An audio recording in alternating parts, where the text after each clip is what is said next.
related to the word, related to whatever, so that there's an opportunity. So this is what we're doing. Maybe you're caught off guard and don't do it today, then maybe next week we'll be flooded. It's okay either way it goes. So we want to give at least an opportunity for that.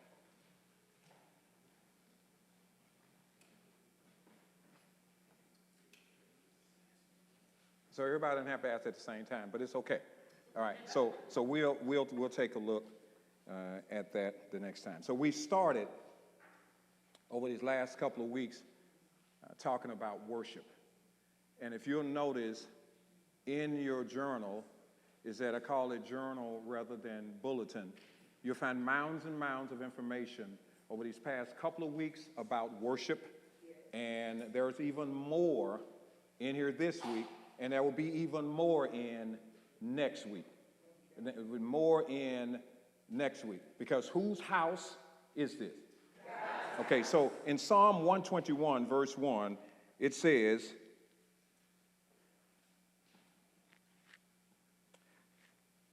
I will lift up my eyes unto the hills, from whence cometh my help. My help comes from the Lord, who made heaven and earth.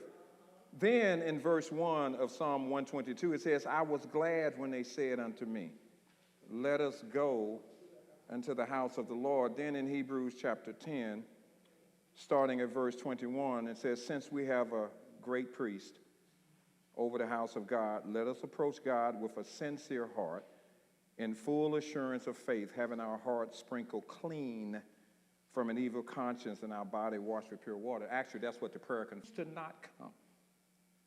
Come. Did you know this is how it started in England, in Great Britain? And those great monuments and buildings that are there, Great Britain, or what you want to call it, England, whatever you want to call it, started to become faithless. And the giant cathedrals are still there because people started doing what you just heard described, and they stopped engaging in showing up. And as a result, the sound of faith has diminished in that country. I wonder, have you noticed in America, the sound of faith, the number of buildings that are shrinking in size, not the physical structure, while people will still claim, that's my church.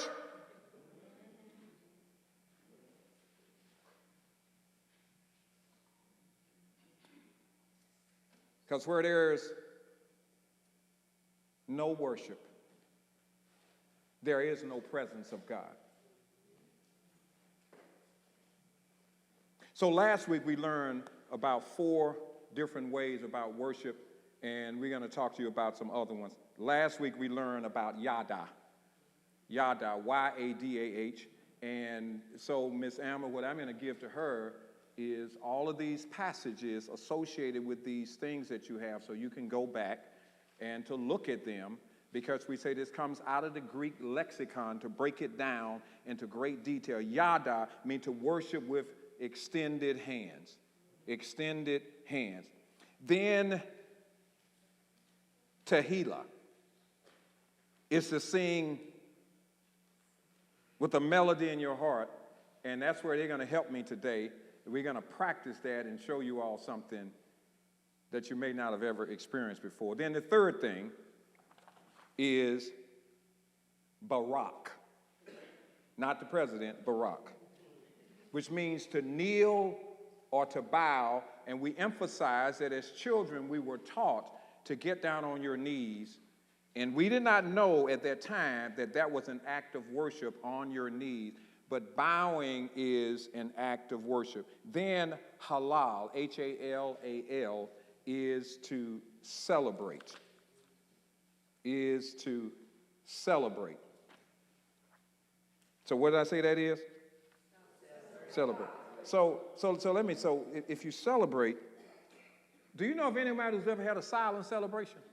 Now they do have silent auctions, but that silence goes away when somebody wins what they put that bid on. So Can there be a quiet celebration? Yeah, that is correct. And Jesus even said, if these people in Luke chapter 19 refuse, the rocks are waiting in line said, can I do it? Can I worship you now? He says, if they don't, he says,